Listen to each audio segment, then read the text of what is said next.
फिर उससे बात कर रही हो? मैंने साफ मना किया था ना। और तू अगर दोबारा मेरी डेजी के पास आया तो अंजाम बहुत बुरा होगा। बस बहुत हो गया समीर, कब तक ऐसे डेजी पर शक करता रहेगा? और डेजी, मुझे समझ नहीं आता तुम इसे झेल क्यों रही हो? छोड़ दो इसे, तुम्हें इससे भी अच्छा बॉयफ्रेंड मिल जाएगा। स्टॉप इट गाइज, ये ऑफिस है, कोई अखाड़ा नहीं है। तुम दोनों की वजह से बहुत परेशान हो गई हूँ मैं। अब प्लीज सबके सामने तमाशा मत करो। राघव, अभी तुम यहाँ से जाओ और तुम समीर मेरे साथ आओ, कुछ बात करनी है तुमसे। डेजी समीर को ऑफिस की कैंटीन में लेकर गई और वहाँ उनका झगड़ा और बढ़ गया। तुम्हारी हिम्मत कैसे हुई उस राघव से बात करने की? कहा था ना मैंने कि उससे दूर रहना, उसकी गंदी नजर है तुम पर। अब बस भी करो समीर, माना कि तुम मेरे बॉयफ्रेंड हो, लेकिन ये कुछ ज्यादा नहीं हो रहा। राघव सिर्फ मेरा अच्छा दोस्त है और तुमसे मिलने से पहले से मैं उसे जानती हूँ। और तुम चाहते हो कि तुम्हारी शक की आदत की वजह से मैं अपने दोस्त को छोड़ दूँ। अपनी ये आदत सुधार लो, वरना हमारा रिश्ता अब और नहीं बच पाएगा। तो तुम्हारे कहने का मतलब है कि तुम मुझे छोड़ सकती हो, लेकिन उस जाहिल को नहीं। मेरी एक बात कान खोलकर सुन लो डेजी, अगर तुम मेरी नहीं हुई तो मैं तुम्हें किसी और की होने लायक भी नहीं छोड़ूंगा। चाहे उसके लिए मुझे किसी भी हद तक जाना पड़े, मैं सोचूंगा भी नहीं। समीर का बर्ताव अक्सर ही डेजी को लेकर ऐसा रहता था। वो उसे किसी के भी साथ बात करते हुए देखता तो उसका खून खौल उठता। समीर की इन आदतों से परेशान होकर डेजी रोती हुई वहाँ से उठकर चली गई। पिछले कुछ दिनों से अब ना तो डेजी ऑफिस आ रही थी और ना ही समीर का उससे कोई कांटेक्ट हो पा रहा था। अरे यार, समझ नहीं आ रहा ये फोन क्यों नहीं उठा रही। कहीं ये उस राघव के साथ भागने का तो प्लान नहीं बना रही। जब से डेजी ने ऑफिस आना बंद किया है तब से वो भी ऑफिस नहीं आया। अरे क्या हुआ तुम्हें? खुद से क्या बातें कर रहे हो? बड़े परेशान लग रहे हो। सब कुछ ठीक तो है ना? क्या खाक ठीक है। इतने दिन से मैं डेजी से कांटेक्ट करने की कोशिश कर रहा हूँ, लेकिन ना तो वो कॉल रिसीव कर रही है ना मैसेज का जवाब, और ऑफिस भी नहीं आ रही। मुझे उसकी बहुत चिंता हो रही है। मतलब उसने तुम्हें कुछ नहीं बताया? वो तो पिछले हफ्ते ही रिजाइन देकर चली गई। शायद वो तुमसे बात नहीं करना चाहती समीर, इसीलिए उसने कुछ नहीं बताया। ये सुनकर समीर का दिल बैठ गया। उसने फिर से डेजी को कई बार कॉल की और आखिरकार डेजी ने उसकी कॉल रिसीव की। आखिर चाहते क्या हो तुम? क्यों बार बार कॉल करके मुझे परेशान कर रहे हो? मैं तुमसे बात नहीं करना चाहती।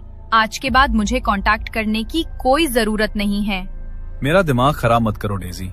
या तो तुम मुझसे मिलने आओ, वरना मैं आज ही तुम्हारे घर आ रहा हूँ। तुम्हें मुझसे बात करनी ही होगी। ठीक है, तुम्हें मुझसे मिलना ही है तो कल रात मेरे घर आना। सब लोग एक रिश्तेदार की शादी में जा रहे हैं, 2 दिन बाद लौटेंगे। जो भी बात करनी है कल रात घर पर आकर करना। समीर बुरी तरह बौखलाया हुआ था। अगली रात वो अपने कमरे में बेचैनी से बैठा, बस डेजी की कॉल का इंतजार कर रहा था। और जैसे ही घड़ी ने 11:30 बजाए, समीर के फोन पर डेजी का कॉल आया। हेलो, सब निकल गए हैं घर से, तुम आ जाओ। समीर ने कॉल काट दी। कॉल कटते ही उसके चेहरे पर एक अजीब सी मुस्कान फैल गई। उसने अपनी बंद मुट्ठी खोली। अंदर एक छोटी सी पोटली थी। पोटली खोलते ही सामने आई एक काले रंग की हुडू डॉल, जिस पर किसी के बाल और नाखून चिपके हुए थे। तुम्हें पाने के लिए अब चाहे मुझे कुछ भी करना पड़े, तुम्हें मैं किसी और का होने नहीं दूंगा। समीर अपनी बाइक लेकर डेजी के घर के लिए निकल पड़ा। करीब 20 मिनट में वो वहां पहुंचा। उसने डोरबेल बजाई। दरवाजा तुरंत खुल गया, जैसे डेजी उसी का इंतजार कर रही हो। उसने समीर को देखकर हल्की सी मुस्कान दी। समझ नहीं आ रहा तुम चाहती क्या हो? कुछ देर पहले तो मुझसे सारे रिश्ते खत्म करने की बात कर रही थी, और अब ये सब? तुम अंदर आ जाओ। मुझे पता है कि गलती मेरी ही है। सॉरी यार, मुझे तुम्हारी बातों पर ऐसे रिएक्ट नहीं करना चाहिए था। तुम बैठो, मैं तुम्हारे लिए कुछ पीने को लेकर आती हूँ। जैसे ही डेजी किचन की ओर गई, समीर ने मौका देखा। वॉशरूम जाने का बहाना बनाकर वो उसके कमरे में घुस गया। धीरे धीरे बिस्तर के नीचे उसने हुडू डॉल रख दी। तभी पीछे से कदमों की आहट सुनाई दी। समीर ने मुड़कर देखा। डेजी दरवाजे पर खड़ी थी। उसे देखते ही उसका पूरा शरीर पसीने से भीग गया। क्या हुआ तुम्हें? इतने घबरा क्यों रहे हो? और यहाँ मेरे रूम में क्या कर रहे हो? कुछ नहीं, वो मेरे सर में दर्द हो रहा था तो पेन किलर लेने आया था। कहाँ रखी है? पता नहीं, लेकिन आज तुम कुछ बदले बदले से लग रहे हो। बाहर चलो, मैं लाती हूँ पेन किलर। घबराया हुआ समीर बाहर ड्राइंग रूम में जाकर बैठ गया। डेजी ने उसे पेन किलर दी और पास बैठ गई। उसने कॉफी सर्व की। समीर घबराते हुए कॉफी पीने लगा। अचानक उसे महसूस हुआ उसका सर घूम रहा है। कॉफी का मग उसके हाथ से गिर पड़ा। ये मुझे क्या हो रहा है? क्या डाला था तुमने इस कॉफी में? क्या? कॉफी में? मैंने तो कुछ भी नहीं डाला। लगता है तुम्हें दवाई से साइड इफेक्ट हुआ है। वेट, मैं डॉक्टर को कॉल करती हूँ। डेजी ने जैसे ही डॉक्टर को कॉल करने के लिए फोन उठाया, उसका फोन डेड हो गया।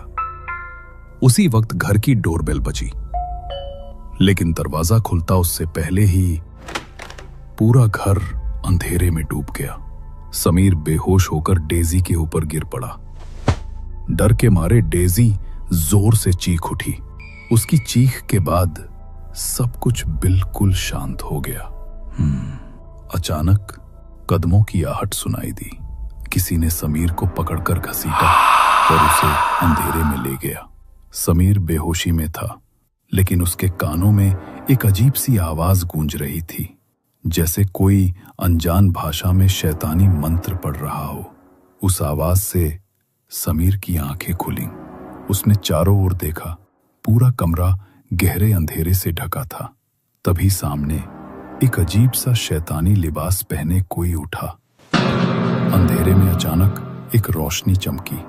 समीर की नजर सामने गई और उसने देखा एक विशाल भयानक राक्षस की मूर्ति खड़ी थी। उसके माथे पर 2 नुकीले सींग निकले हुए थे। उसके सामने अग्नि जल रही थी। मूर्ति के मुंह से खून रिसकर नीचे टपक रहा था और वो निर्जीव नहीं लग रही थी। ऐसा प्रतीत हो रहा था मानो शैतान खुद वहां मौजूद हो। ये सब क्या हो रहा है यहाँ? मुझे बांध कर क्यों रखा है? कौन सी जगह है ये? छोड़ो मुझे! डेजी! डेजी कहाँ हो? आखिर कौन हो तुम? बेवकूफ लड़का, तुम्हारी डेजी तुम्हारे पास ही है। बस तुमने उसे पहचानने में भूल कर दी। लेकिन आज रात तुम उसे अच्छी तरह जान जाओगे। मगर अफसोस, जब तक तुम उसे जानोगे तब तक तुम्हारा इस दुनिया से जाने का समय हो चुका होगा। बस कुछ देर और है तुम्हारे पास। इतना कहकर उसने अपने हाथ में एक धारदार चाकू लिया। उसने पास रखे एक बंधे हुए उल्लू को उठाया और शैतान की मूर्ति के सामने उसकी बलि चढ़ा दी। उसके रक्त से उसने जमीन पर अजीब से निशान बनाए। कमरे में फिर से शैतानी मंत्रों की गूंज भर गई। आखिर हो कौन तुम? और ये सब बकवास क्या है? मैं कहता हूँ छोड़ो मुझे। बड़ी मुश्किल से तो इस अमावस की रात मैंने तुम्हें यहाँ पर बुलाया है, वरना हर बार तो तुम किसी न किसी वजह से बच जाते थे। अगर पहले ही किसी अमावस की रात तुम यहाँ पर आ गए होते तो अब तक तो सब कुछ ठीक हो चुका होता। क्या? कौन हो तुम? मुझसे वास्ता क्या है तुम्हारा? क्या चाहते हो मुझसे? समीर की बात सुनकर काला शैतानी लिबास पहने वो शख्स उसकी ओर बढ़ा। उसने अपने चेहरे से नकाब हटाया, लेकिन कमरे के गहरे अंधेरे में समीर कुछ साफ नहीं देख पाया। तभी वो शख्स शैतान की मूर्ति के सामने पहुंचा। अग्नि की लपटों में उसका चेहरा रोशन हुआ। समीर ने जब उस चेहरे को देखा तो उसके होश उड़ गए। डेजी, तुम ये सब क्या कर रही हो? कहीं मैं कोई बुरा सपना तो नहीं देख रहा? तुम कोई बुरा सपना नहीं देख रहे, तुम हकीकत देख रहे हो। वो हकीकत जिसे आज तक तुम कभी देख ही नहीं पाए। कितनी मेहनत लगी तुम्हें फंसाने में और फिर तुम्हें यहाँ तक खींच कर लाने में। उस दिन अगर तुम राघव और मेरे बीच में नहीं आते तो आज तुम्हारी जगह राघव बलि पर चढ़ चुका होता। तुम्हारी जान बच जाती। लेकिन तुमने तो खुद अपने पैरों पर कुल्हाड़ी मार ली। अब इसमें भला मैं क्या कर सकती हूँ? मैंने तो तुम्हें बचने का मौका दिया था। समीर को कुछ भी समझ नहीं आ रहा था। उसके लिए सब धुंधला और डरावना होता जा रहा था। डेजी आखिर उसके साथ करना क्या चाह रही थी? अचानक डेजी बिल्कुल शांत हो गई। वो कमरे से बाहर निकल गई और दरवाजा बाहर से बंद कर दिया। कुछ देर बाद उसके डेजी वापस कमरे में आई। कमरे में एक अजीब सी आवाज गूंज रही थी। समीर ने मुड़कर देखा। डेजी एक व्हीलचेयर को धक्का देती हुई अंदर ला रही थी। व्हीलचेयर पर काले लिबास में कोई लिपटा हुआ था। उसने उसे उठाकर शैतान की मूर्ति के सामने रख दिया फिर उसने उस पर डाला हुआ काला लिबास हटाया और जब उसके ऊपर आग की रोशनी पड़ी, समीर की आंखें डर से चौंधिया गईं। उसने देखा वो कोई और नहीं बल्कि 4-5 साल का एक मासूम बच्चा था। ये क्या कर दिया तुमने? तुमने एक मासूम बच्चे को मार डाला क्या? मुझे समझ नहीं आ रहा, तुम्हें आखिर हो क्या गया है डेजी? तुम्हारे पीछे इतनी काली सच्चाई छिपी होगी, मैंने कभी सपने में भी नहीं सोचा था।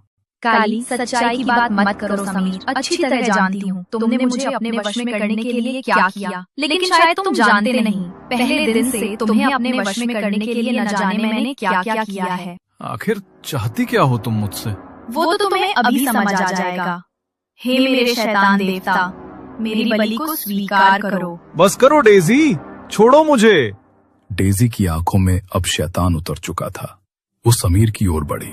उसके हाथ पैर पहले से बंधे थे, अब उसने उसके मुंह पर भी कपड़ा बांध दिया। वो उसे घसीटते हुए शैतान की मूर्ति के सामने ले गई। आज मेरा बेटा वैसा हो जाएगा जैसा मैं चाहती हूँ। अब तुझे और इस अपाहिज की जिंदगी नहीं जीनी पड़ेगी मेरे बच्चे। जब तू मर जाएगा समीर और मेरा शैतान तेरी बलि को स्वीकार कर लेगा, तब मेरा बेटा बिल्कुल ठीक हो जाएगा। मैंने भगवान से बहुत बार मिन्नतें की, लेकिन भगवान कुछ नहीं होता। वो बस एक पत्थर की मूरत है। लेकिन मेरा शैतान वो मेरी सुनेगा। मेरे शैतान देवता, इस बलि को स्वीकार कीजिए। डेजी ने छुरी उठाई। उसने आंखें बंद की और कुछ बड़बड़ाने लगी। समीर अपने बंधे हुए हाथ छुड़ाने की कोशिश कर रहा था। उसकी आंखों में आंसू आ चुके थे। हे भगवान, मेरी मदद कर, मेरी जान बचा। समीर रोते हुए बार बार भगवान से अपनी जान की भीख मांग रहा था। तभी अचानक उसका हाथ रस्सी से आजाद हो गया, लेकिन इससे पहले कि वो अपने पैर और मुंह खोल पाता, डेजी ने आंखें खोल ली। वो छुरी लेकर उसकी ओर बढ़ी। उसने छुरी को ऊपर उठाया और जोर से उसकी गर्दन की तरफ झोंक दी, लेकिन उसी पल समीर ने अपना हाथ छुरी पर दे मारा। छुरी नीचे गिर गई। डेजी का बैलेंस बिगड़ गया। वो खुद ही छुरी पर जा गिरी। शैतान की मूर्ति पर डेजी के खून की छींटें पड़ी। डेजी ने एक बार चीख मारी, फिर सब कुछ बिल्कुल शांत हो गया। समीर की आंखें आंसुओं से भर गईं। उसे यकीन नहीं हो रहा था कि भगवान ने उसे बचा लिया। डेजी का निर्जीव शरीर उसके सामने पड़ा था और उसका अपाहिज बच्चा उसे रोते हुए देख रहा था। समीर को उस बच्चे पर तरस आया। अब उसका इस दुनिया में कोई नहीं था, इसलिए समीर ने उसे गोद ले लिया। किसी देवीय शक्ति के आगे कोई शैतानी शक्ति कभी जीत नहीं सकती। डेजी ने अपने बच्चे के लिए शैतान का रास्ता चुना और आखिर में उसे इसकी कीमत अपनी जान देकर चुकानी पड़ी। ये कहानी एक सत्य घटना पर आधारित है। अभिनव पांडे का एक बार फिर से ट्रांसफर हो गया था। हर 3 साल में उनका ट्रांसफर होता था। इस कारण उनकी बेटी शिवानी को अपने दोस्तों से बिछड़ने का दुख हमेशा रहता था। इस बार भी वही उदासी उसके चेहरे पर थी। 2 दिन बाद उन्हें एक नए शहर में जाना था और इस बार भी सारे दोस्त हमेशा के लिए छूट जाने वाले थे। रात के 12 बजे शिवानी अपनी सबसे प्यारी दोस्त मिली से फोन पर बातें कर रही थी। मैं जब बड़ी हो जाऊंगी ना तो मैं पापा वाली जॉब कभी नहीं करूंगी। कितनी बकवास नौकरी है इनकी, सब कुछ हर 3 साल में छूट जाता है। पता नहीं मम्मी कैसे मैनेज करती है। तेरी याद बहुत आएगी शिवानी, तेरी भी यार। मेरा बस चले तो मैं कहीं ना जाऊं, कभी ना जाऊं। शिवानी की माँ सरिता को तो अब पति के बार बार होने वाले ट्रांसफर की आदत हो गई थी, लेकिन 13 साल की शिवानी के लिए यह सब कुछ आसान नहीं था। 2 दिन बाद सारा सामान पैकेज और मोबस के हवाले कर शिवानी के पिता उसे और अपनी पत्नी को लेकर कार से नए शहर की ओर निकल पड़े। हाईवे पर कार फुल स्पीड में गुजर रही थी। शिवानी उदास सी बाहर की ओर देख रही थी। तभी अचानक उसकी नजर रास्ते से गुजर रहे खेत में खड़े एक डरावने स्केयरक्रो यानी पुतले पर पड़ी। मम्मी, वो स्केयरक्रो देखो, कितना अजीब है। अरे हाँ, मैंने पहले कभी ऐसा पुतला नहीं देखा। कितना ऊंचा है। शिवानी को वो पुतला बहुत डरावना लगा। उसे लग रहा था कि वो पुतला उसे घूर रहा है और अपने पास बुला रहा है, तभी अचानक एक जोरदार धमाके की आवाज आई और कार पूरी तरह अनबैलेंस हो गई। हाँ, क्या हुआ अभिनव? ये क्या था? लगता है टायर पंचर हो गया है। सभी लोग गाड़ी से उतरे। अभिनव ने कार की स्टेपनी निकाली और दूसरी टायर लगाने लगे। सरिता और शिवानी हाईवे के किनारे उस खेत के पास खड़े उसे निहारने लगे। मम्मी, कितने सारे भुट्टे लगे हैं ना खेत में। तुझे खाना है क्या? मन तो है, लेकिन यहाँ इसे सेकेंगे कैसे? अरे इन खेतों के रखवाले इधर आसपास ही होते हैं, उनके पास सारा जुगाड़ होता है। मैंने और तुम्हारे पापा ने तो कई बार खाए हैं ऐसे भुट्टे। पर यहाँ कोई दिख क्यों नहीं रहा है मम्मी? हाँ, दिख तो नहीं रहा है। चलो ना चलते हैं खेतों के बीच में। सरिता ने अभिनव को सारी बातें बताई और खेत की ओर बढ़ चले। वो कुछ दूर गए ही थे कि उन्हें खेत के किनारे बने एक छोटे से मचान नुमा घर में 3-4 लोग बैठे हुए दिखे। नमस्ते भैया, हम हाईवे पर सफर कर रहे थे तो हमारी कार का टायर पंक्चर हो गया। हमारी बेटी को भूख लग रही है, क्या हमें कुछ भुट्टे मिल सकते हैं? उसमें से एक आदमी उठकर उनके पास आया। उसकी आंखें बड़ी डरावनी लग रही थी।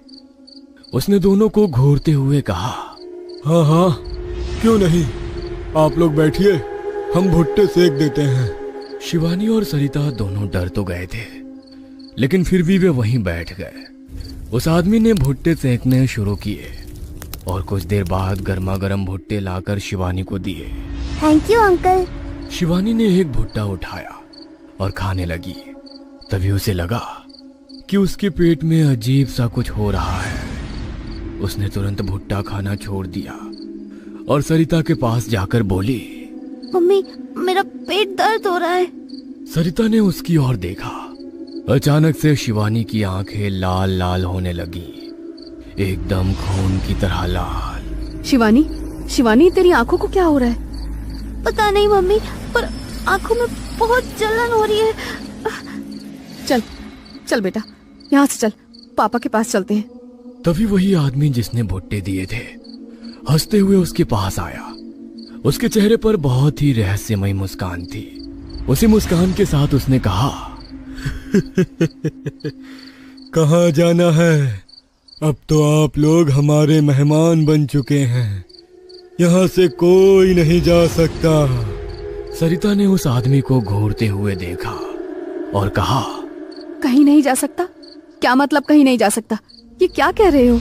यही कह रहा हूँ कि ये हमारा इलाका है, जो भी यहाँ आता है वो वापस नहीं जा सकता।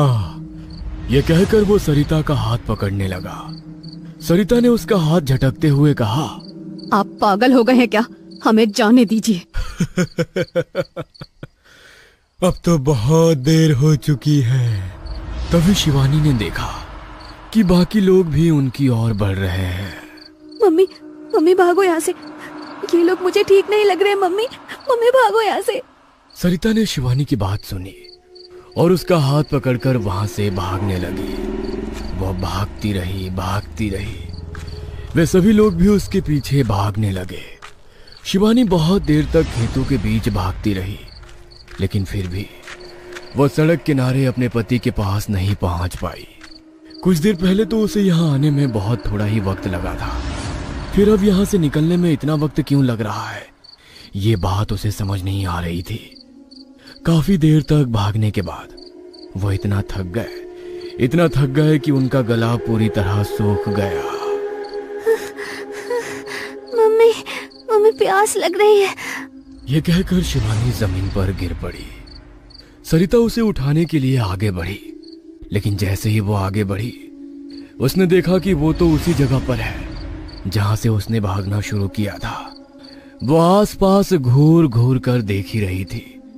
तभी उसकी नजर एक बार फिर उन लोगों पर गई जिसके डर से वो भाग रही थी। वे सभी उन दोनों को बहुत ही खतरनाक नजर से घूर रहे थे और साथ ही जोर जोर से हंस भी रहे थे। मैंने कहा था ना, यहाँ से निकलने का कोई रास्ता नहीं है। अब तुम लोग यहीं रहोगे हमेशा के लिए। शिवानी का शरीर डर के मारे बुरी तरह कांप रहा था। सरिता बार बार अपने आप को कोस रही थी कि वो क्यों खेत में भुट्टा खाने आई। तभी उन लोगों में से एक आदमी ने जोर से चिल्लाते हुए उन दोनों से कहा, पास ही कुआं है, तुम जाकर अपनी बेटी को नहला दो। नहला दूं? लेकिन क्यों? जितना बोला वो करो, ज्यादा सवाल जवाब मत करो। सरिता के पास उन लोगों की बातों को सुनने के अलावा कोई चारा नहीं था। वो शिवानी को लेकर कुएं की ओर बढ़ने लगी। वह कुआं काफी गहरा था और बहुत ही पुराना। कुएं के अंदर काफी झाड़ियां उगाई थी, इसलिए कुएं का पानी बहुत ही कम दिख रहा था। माँ, इन लोगों ने मुझे नहाने के लिए क्यों कहा? मैं इस पानी से नहीं नहाऊंगी, इस कुएं के गंदे पानी से बिल्कुल नहीं नहाऊंगी मैं। लेकिन तभी शिवानी की नजर पास खड़े स्केयरक्रो यानी पुतले पर गई। वो उसे अब भी घूर रहा था। शिवानी उसे देखकर जोर से चिल्लाई, मम्मी!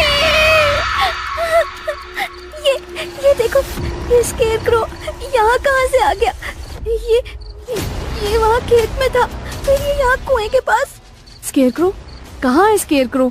कहाँ है बेटा? मम्मी, ये तो रहा, यहाँ पे खड़ा है कुएं के पास। ये कहकर शिवानी ने अपनी आंखें बंद कर ली और उसने सरिता को जोर से पकड़ लिया। शिवानी का शरीर थर थर कांप रहा था। कुएं के पास कोई नहीं है शिवानी, कोई नहीं है वहाँ पर। तुम आंखें खोलो बेटा, यहाँ कोई नहीं है। शिवानी ने अपनी आंखें खोली। वहाँ सच में कोई नहीं था। कि स्केयरक्रो आखिर गया कहाँ? मम्मी, हम लोग यहाँ से कभी नहीं निकल पाएंगे क्या? नहीं बेटा, निकलेंगे, जरूर निकलेंगे बेटा। पर वो लोग तो कह रहे थे कि... उनकी बातों पर ध्यान मत दो। वे बातें कर ही रहे थे कि तभी शिवानी की नजर सामने से आते अपने पापा पर गई। शिवानी का सारा डर, सारा भय अपने पापा को देखकर छू मंतर हो गया। अपने पापा को देखते ही, पापा आप आ गए पापा। उन लोगों ने हमें पकड़ लिया है पापा। किसने पकड़ लिया है? और तुम यहाँ क्या कर रही हो? तुम और तुम्हारी माँ तो भुट्टा खाने यहाँ आई थी ना? तब शिवानी ने रोते हुए अपने पापा को सारी कहानी बताई और अब तो जो जो बीता सब कुछ सुनाया। ओह, कहाँ है वो लोग? और तुम्हारी माँ कहाँ है?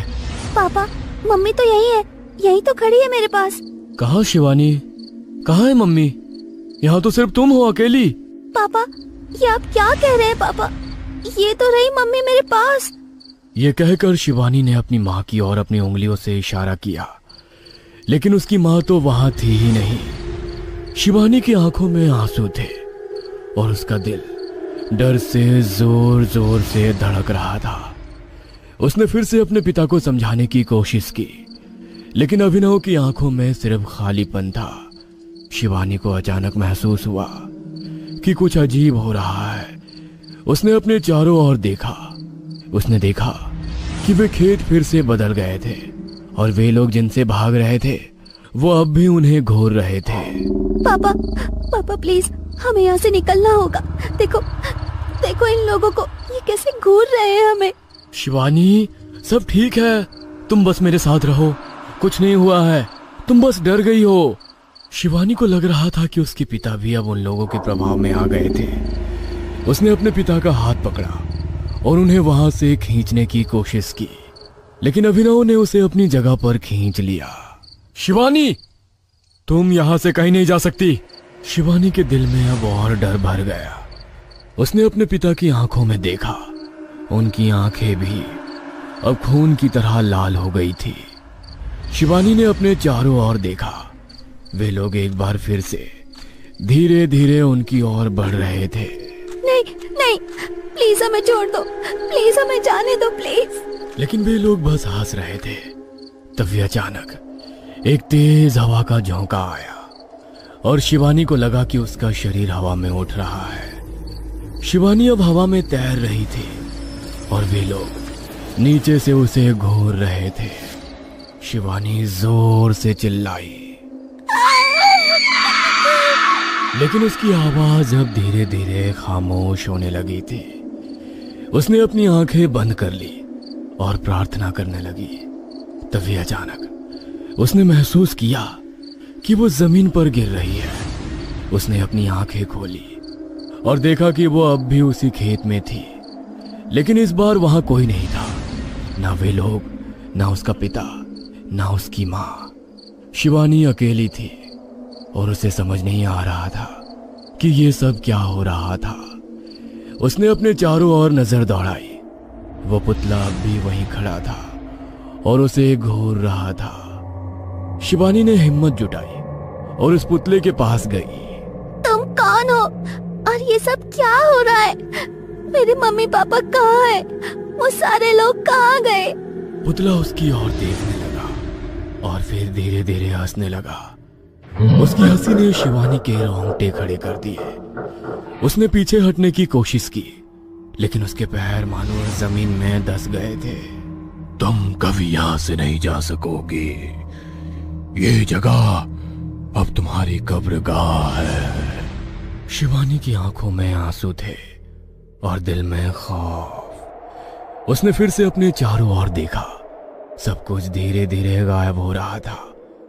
उसे लग रहा था कि वो अब कहीं और जा रही है, एक ऐसी जगह जहां से वापस आना मुमकिन नहीं था।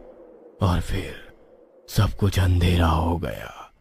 अगली सुबह उस हाईवे पर एक कार खड़ी मिली जिसका टायर पंचर हुआ था। कार के अंदर कोई नहीं था, चारों ओर सन्नाटा था। कोई नहीं जानता था कि उस कार में सवार लोग कहां गए थे। शायद वे अब भी NH 87 के किनारे उस रहस्यमय खेत में फंसे हुए थे, हमेशा के लिए।